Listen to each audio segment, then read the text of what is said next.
tous, comment allez-vous? J'espère que tout va bien pour vous encore, moralement, physiquement et spirituellement. Heureuse de vous retrouver pour un nouveau temps de partage. J'espère que pour ceux qui ont pu voir la dernière capsule, notre dernier partage ensemble où nous abordions le thème de nos choix, a pu vous faire du bien. Si vous avez des commentaires, vous pouvez aller sur la chaîne YouTube de l'Église, nous partager vos témoignages, les encouragements, tout ce que vous avez pu vivre depuis cette dernière capsule.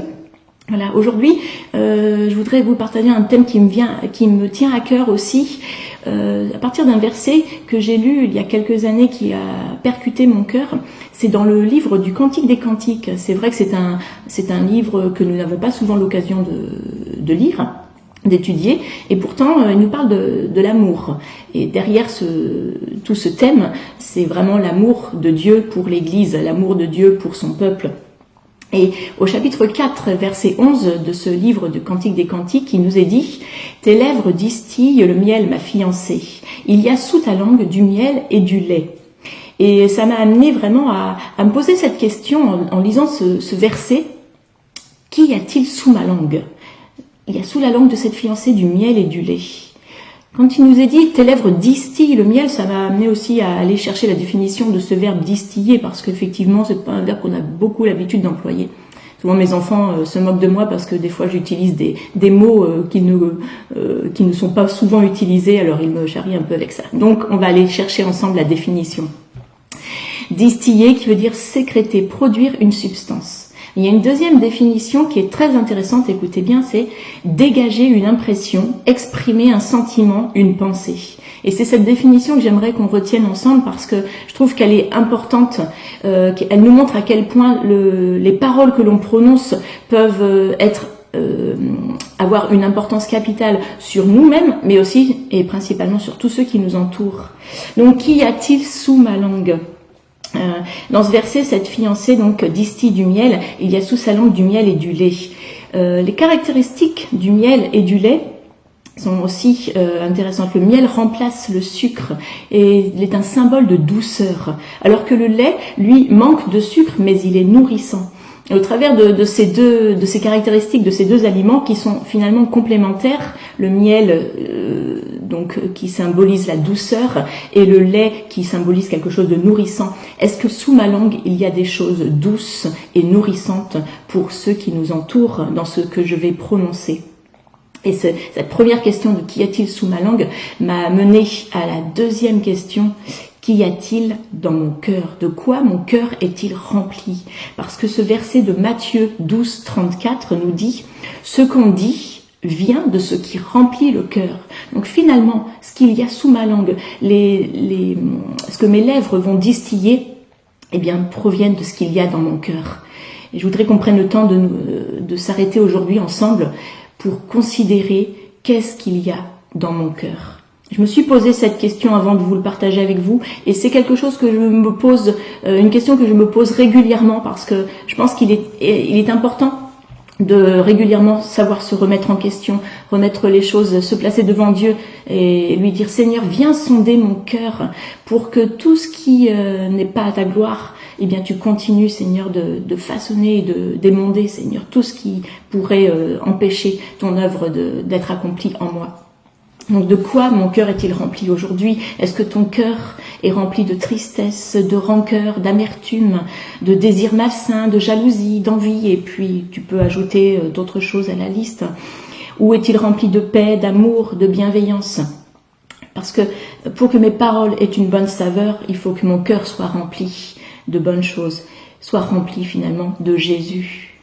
Ça m'amène à chercher à vivre ce verset de Galates 2, 20 qui nous dit « Ce n'est plus moi qui vis, c'est Christ qui vit en moi ». Et ça doit être notre motivation première à partir du moment où on reçoit Jésus dans notre cœur, dans notre vie. J'en profite, si toi tu écoutes ce message ce matin et que tu n'as pas encore fait la paix avec Jésus, vraiment reviens de tout ton cœur ou viens de tout ton cœur à lui en le recevant vraiment comme ton sauveur, reconnaissant tes péchés et faire la paix avec lui pour entrer dans ce salut. Et à partir du moment où on a expérimenté ce salut, on peut dire ce n'est plus moi qui vis, c'est Christ qui vit en moi, mais c'est quelque chose finalement qui va être évolutif, hein, bien sûr. Jésus vient dans nos cœurs, dans nos vies, mais sa nature divine progresse petit à petit en nous. Et plus on va s'approcher de lui, plus cette nature va grandir et plus notre nature charnelle va diminuer. Est-ce que je veux que mes lèvres distillent un discours acide, amer, négatif, condamnateur, ou est-ce que je veux qu'elles distillent des paroles douces, positives, bénissantes, valorisantes? Tout ce qu'il y a dans notre cœur vient aussi de tout ce que nous avons vécu. Voilà, toute notre histoire, notre passé, nos expériences, nos cœurs peut-être blessés par des expériences de la vie dont on n'est pas responsable.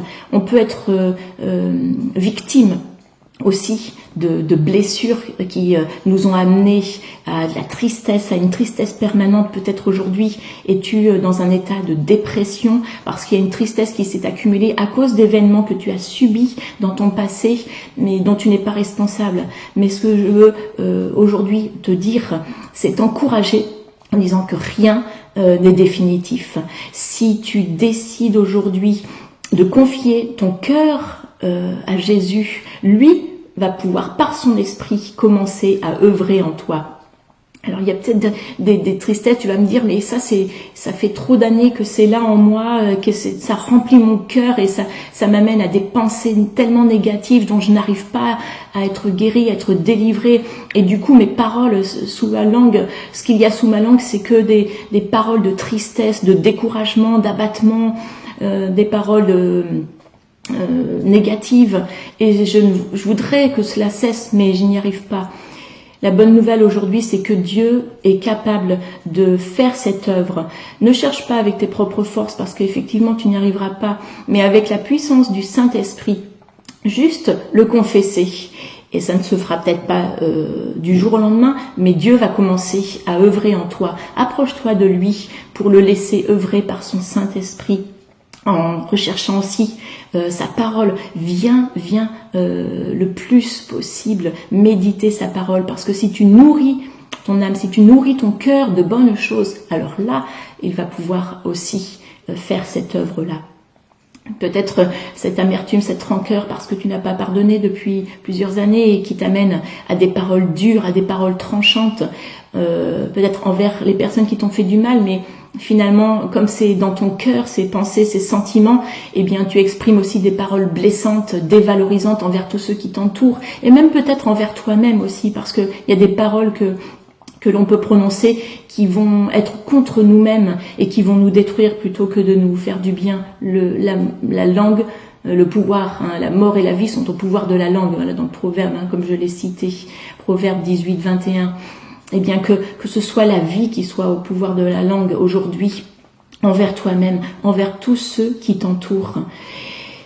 J'ai le choix, vous vous souvenez, notre dernier passage, notre dernier message partagé ensemble, m'approcher de Jésus, me séparer, me détourner, avec son secours bien sûr, pas avec mes propres forces, de tout ce qui nourrit mon cœur, de toutes choses négatives. Il y a besoin aussi peut-être de faire une coupure avec tout ce qui entretient ton cœur.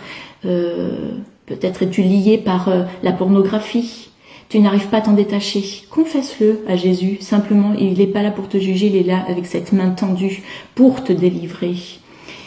Plus nous serons au contact de Jésus, de sa nature divine, plus notre cœur sera rempli de lui et plus nos paroles seront remplies de douceur, de paix, de bénédiction. Et alors, nos lèvres distilleront du lait et du miel. Alors, que décides-tu aujourd'hui? Qu'est-ce que je décide aujourd'hui? Continuer de sécréter, distiller des paroles négatives, amères, méchantes, des paroles de mort?